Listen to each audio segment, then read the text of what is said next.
Welcome to the Lovecars On The Grid podcast, your global motorsport roundup with me, Tiff, Needell and Paul Woodman.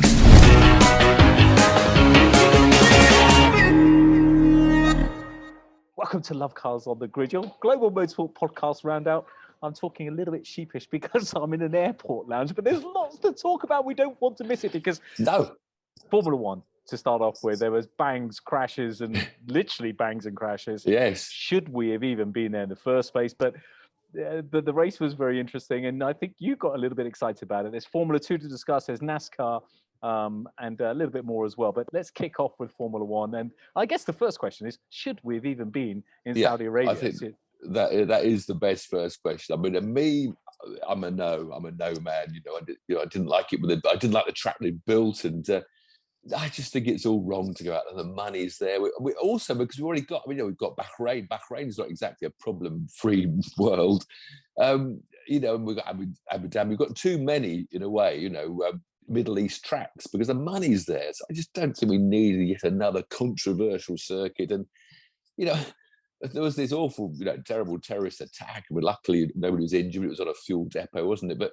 And this was the first Grand Prix. What, they were racing under a dome of protection dome of missiles to prevent any attacks on the circuit area. I mean, to agree to that, I don't think any of the drivers would agree. I mean, a very good journalist said that the drivers were against racing after the terrorist attack. And this is the story anyway. Apparently someone said, you might find it difficult to get out of the country if you don't race. I mean, I can't believe that was an official threat, but there was an underlying difficulty to leave the country. I can't believe that was an official threat. I think one person who'd be quite pleased that if they didn't race would be Lewis Hamilton, but we'll come on to that in a moment. I think for those that did miss it, and I don't think anybody did, but the drivers had 4 hours in with the FIA discussing should they be there, and they came together like a big union. Really, it was quite interesting to see them all sticking together because it is very controversial, but there is plenty of money there. Look, if Bahrain, but lots of drivers, they feel very guilty. Lewis and Sebastian Vettel, who wasn't racing, they do feel very genuinely guilty about being in Saudi. They don't like being there, so it's a tricky one. Yeah, it is a tricky one. But let's move on to qualifying because that was fascinating. Well, before we got to qualifying, though, we had the Schumacher crash. Oh, of course. That was the other big thing that say, not only should they, be in Saudi, should they be racing on such a stupidly dangerous circuit? With this, you saw some of the free practices when people were tooling around, warming up their tyres, and these drivers were relying on the team telling the tooling car at 50 miles an hour, and the bloke coming at 150. You're going to go round and there'll be cars on the left or the right. I mean, it's terrifyingly dangerous in that way. That's what worries me. It's not the circuit, the fact that it's a street circuit. It's the fact that you can't see. You've got no visibility looking through and seeing what's... Well, then Shuey had that crash then, but on that big curb... Well, I was just going to ask you about the big curb. It's the sort of curb I want. I mean, but maybe not on a 150 mile an hour corner. That's the sort of curb that should define the edge of the track at a lot of slower corners, maybe. Of course, the motorbike boys don't like it and understand that. So it's this compromise with the motorbike world of racing. But then to have what was obviously a potential sharp left, have a solid concrete wall. NASCAR and IndyCar, they have had this safer barrier for 5 years or more, this really good absorbing barrier. And, if Tilke's got these loads of millions of euros to design and build this track for Saudi, and to not see that was a potential accident waiting to happen, and to not install safer barriers, I can't believe they allowed it to happen. So the testament to the actual cars, the Haas car did what it was supposed to do. It just disintegrated. So it's a good edge of a circuit, I mean, you always imagine the edge of a track. It's a wall. Well, if there had been a wall there, Shuey probably wouldn't have, committed himself to the corner quite so bravely as he did. And tell me, was that curb similar? So it was like a sausage curb, and was that a similar one to Abby Eaton from W Series? No, completely different. I mean, that was a proper old-fashioned curb, but once you go up the curb, it's got to drop off the outside. So if you go over the curb where you shouldn't be going, like you've hit the wall. If there's a wall, you've hit the wall. But if you go over those big curbs, then of course the car bottoms out in the middle, then you've got no steering and it spat itself off. Abby faced out of bounds curbs that were 90 degrees the way of travel. So she went outside of the curb, so she left completely the track, but then was faced with a 90 degree, just little speed bumps. There was the speed bump that flicked the front of the car up in the air. She hit the front wheels both hit at the same time. So there are so many different types of cars. And then, of course, we had watching Checo Abby's on pole position, didn't we? We were watching Abby's, her recovery. Yeah, she's racing next month. I know, incredible, very good. Yes, and then on to qualifying, because what a shock. Checo actually beating Max for once. And bless him, he had a bit of bad luck. We'll come on to that in a moment, the main race. But the qualifying, first of all, I mean, surely Checo first maybe, but Lewis Hamilton, just incredible. He lost his mojo. Well, the team got the strategy wrong. I think they didn't get him out on a fresh set of tyres. Having had one bad lap, and then time was running out, and he stayed out on the used set. And whereas George is up there, in fifth, doing a really workmanlike job, and there's Lewis. I don't think his mind was on the thing, because Lewis, as I said, he's one of those drivers that does worry that he's in Saudi racing. He does worry about bombs. And I think he was quite shaken up. I saw he was being interviewed right when the Schumacher crash had just happened, and he was much more concerned with the monitor and, finding out, if Mick was all right or not, than being interviewed about something, about his own problems. It's funny, I'm the first to jump on the bandwagon if it was the other way around and George did that. I would see, Lewis is a much better driver, but it just goes to show it can happen to the best, the very best. Yeah. But Checo, I don't know how he did it. I don't know where it came from. Max, he said if he did it 1,000 times, he wouldn't get the same lap. He said it's just a dream lap. And Max must have had a bad lap, but it was a bit of a shock of qualifying that. Otherwise, Leclerc would get ahead of Sainz again. And then a fabulous race. I mean, in the end, the trouble is... But you say that, and I saw your Twitter. Well, I didn't think it's a fabulous. There was some great overtaking. It's a bit of excitement. But the whole middle part was a dull fest. Well, that happens in races. I was going to get to that, but it also became a DRS fest, and that's the other thing we have to look at. I mean, it started well because we had the Alpines just entertaining us endlessly with Esteban Ocon and Fernando. So we didn't have that as entertainment. So the entertainment was the beginning. But as you said, proper racing, wasn't it? That was literally proper racing. Thanks to DRS, we've got to go back to the end of the story. But meanwhile, the front five just did this normal, old-fashioned, a second and a half apart because they can't follow closely. Despite everything they're saying about the cars saying you can, the difference is marginal. They can get a bit closer. And actually, Max, after the race, quite interesting, he said that he could follow closely with these new cars with the hard tyres on, but with the mediums or even softs, I don't think we ever raced with the softs actually, the tyres fell apart. So still you've got that aero disturbing the car, even if he's a second behind. There's no doubt it is easier to get within a second than it used to be. So you can creep into that dirty air mode. It seemed to be a lot closer racing, a lot of closer following. I mean, not they did seem to. They were. I think they are able to follow a bit closer. So that's which meant they did more DRSing, which is again. But the DRS was a very pivotal part of the whole race. But it was quite interesting. They ended up doing some strategy as well, holding back before the DRS, which is common sense for you and I maybe, but Formula One drivers have never done that. Well, this is what we all have to look at. A lot of Twitter, banned DRS completely. But Leclerc said he would have won easily without DRS. Max would never have overtaken without DRS. So it's this pivotal point. Last week on this podcast, I talked about. Forget it's DRS, let's call you've given slipstream back to the other. At the moment, the slipstream is almost too powerful because the overtaking happens. But it's the debate. Do we want entertainment? Now they've brought us to this level. Do we have to live with DRS forever? And this is the way. Do we just pretend it's slipstream and that's how cars work? Because it was entertaining at the end. But a quick point, it's a bit of a jokey point. Don't worry, Max fans or Lewis fans, I'm not spreading any rumours that it was Latifi that came to Max's rescue for the second time. Wasn't it? Well, Latifi, Abu Dhabi was obviously the big one when the pace car came out. And then, as you say, in the middle of the race, it looked like Max couldn't get within a second of Michael Leclerc. So it looked like it was going to be a dull race right till the end. And of course, the pace car came out. Bit of controversy with Perez and Sainz, who was ahead of who when they came out the pit lane, which got resolved in the end. So then, of course, Max is now within that second. And as long as he survived the first 2 laps before DRS started, he was never going to get dropped. So it was a bit unfortunate that Latifi came out again in Max to assist Max. But then the conspiracy theorists will have But then we did have this great racing towards the end, but with them deliberately not overtaking into the final turn. But I mean, it looked like Leclerc could pull out a second and a half through all the corners. And yet then with the two big DRSs down the curvy back straight, Max just came right back into his gearbox and then waiting to overtake past the pits and backing off. And it was a bit harsh. I think it was about 3 laps toward the end. Leclerc was right in his gearbox starting the straight, and that's when the yellows came out for Albon. And I think they turn the DRS off, don't they, when the yellow comes back? I think because he looked like his DRS didn't open on that one lap when he was close enough.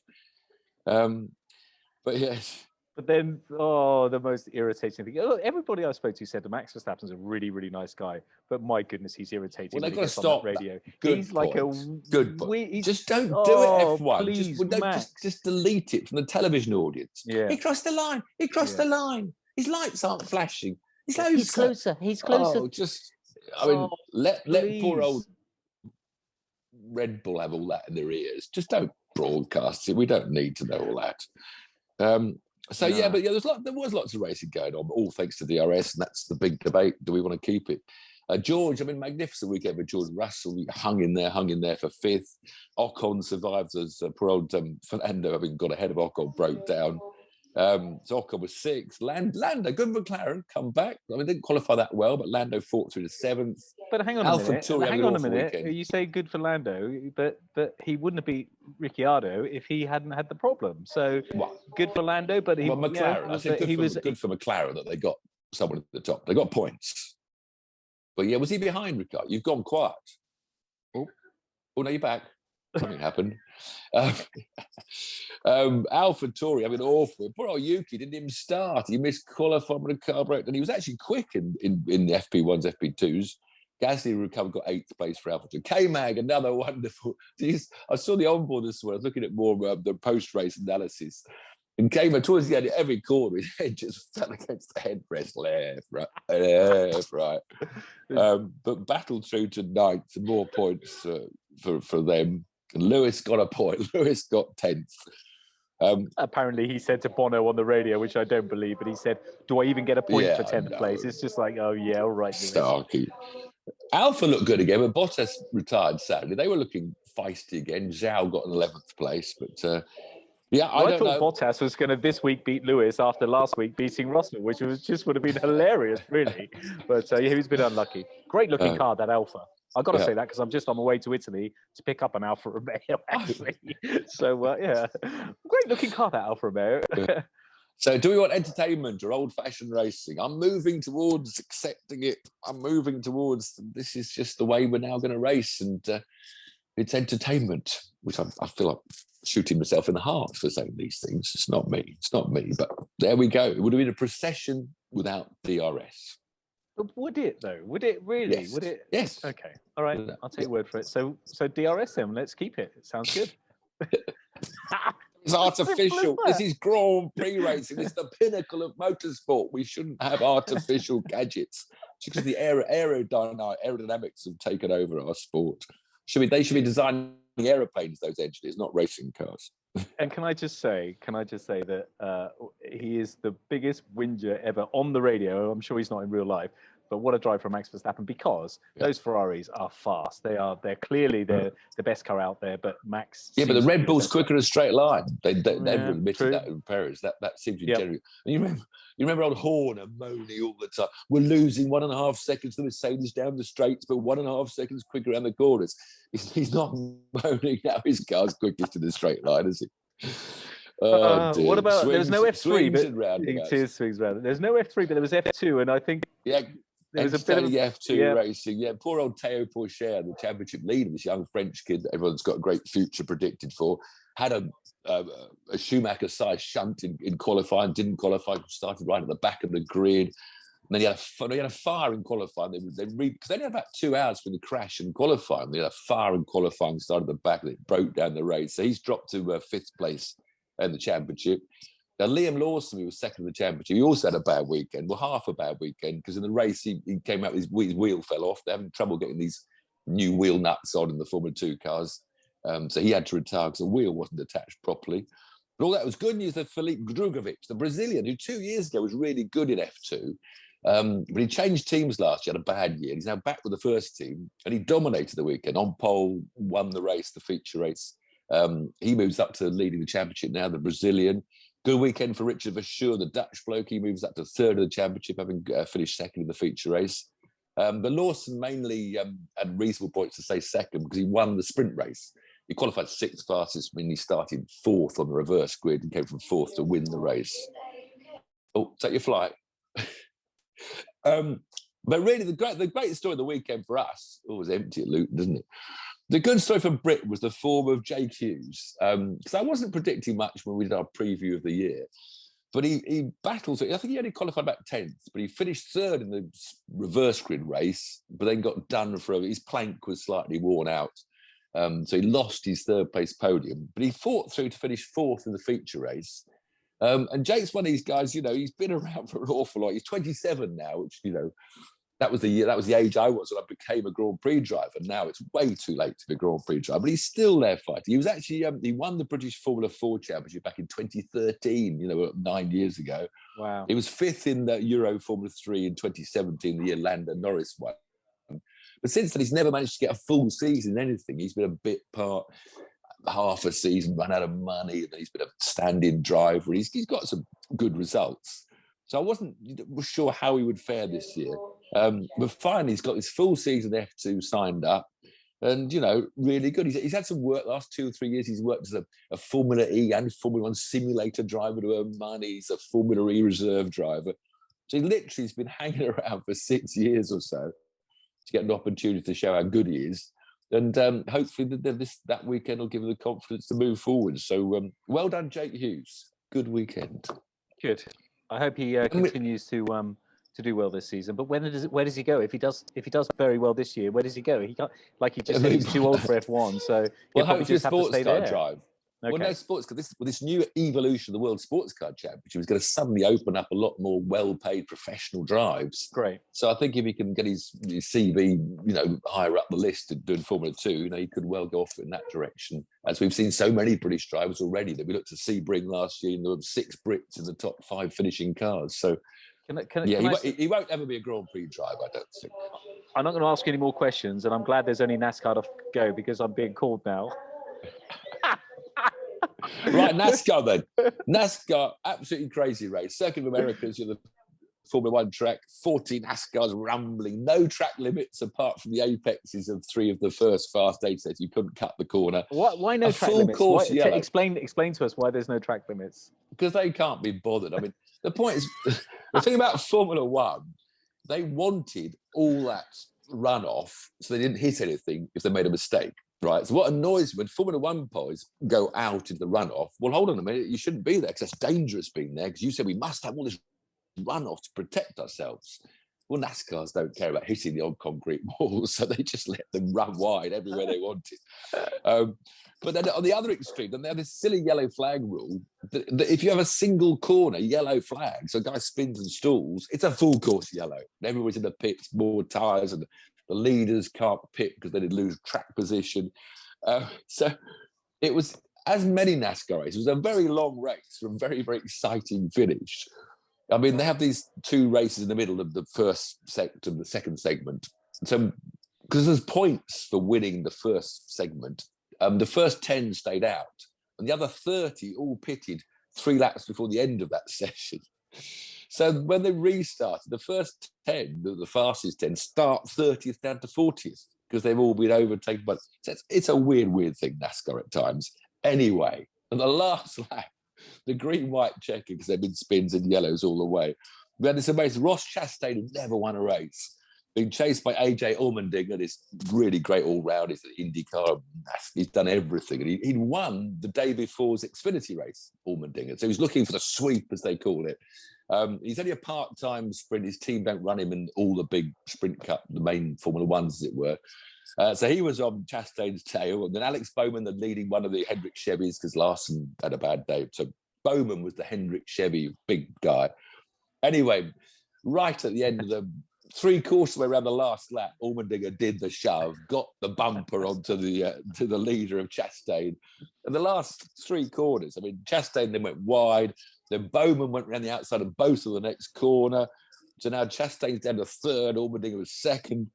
But then Chastain used, it was amazing. It was like a pinball in a snooker thing, because Chastain got into the back of Allmendinger under braking for must be almost the penultimate corner, shoved him so hard that he put Allmendinger into Alex Bowman. So how can they do that and get away with it? Well, that's the way, you know, because Allmendinger had got by putting the bumper to Chastain 2 or 3 corners before. And it's just the law of things. So Allmendinger actually spun, but Bowman managed to come back on. But Chastain then got back into the lead. The melon man, he's a melon farmer from Florida, took the finish line, won his first ever sprint race, first ever NASCAR race, and smashed the melon and ate the melon while he was being interviewed. And, well, that is NASCAR. I mean, and the other 2 drivers both were interviewed after. Both said, "I would have done what he did." That's what we do in NASCAR. Brilliant. You try to fight off being pushed into a corner under braking, and sometimes it doesn't work. So it's like posh banger racing. Yeah, a bit like posh banger racing. Oh dear. But seeing 40 cars humping over all their curbs, and you see them coming and they're all lumping and leaping an opposite lock. It's just entertaining to watch the way they attack a course. Can I go now, Dad? Next week we've got MotoGP. No, you've got to say next week. But MotoGP for motorbikes. No, and NASCAR. But of course, NASCAR's back every week. They go to the 3/4 mile Richmond Raceway, so there'll be plenty of pushing, shoving around. Nobody finishes. I'm going to watch NASCAR next week. I promise you, I'm going to watch. Oh, next week we're going to be recording it from Italy, because you're going to be in Italy as well, driving the new. We'll both be in Italy. Maserati MC20. You are. I get an Alfa Romeo. You get a Maserati podcast. All right. See you in Italy then, Paul. Next week from Italy. Ciao. See you. Ciao. Ciao, Arrivederci. Ciao. Arrivederci.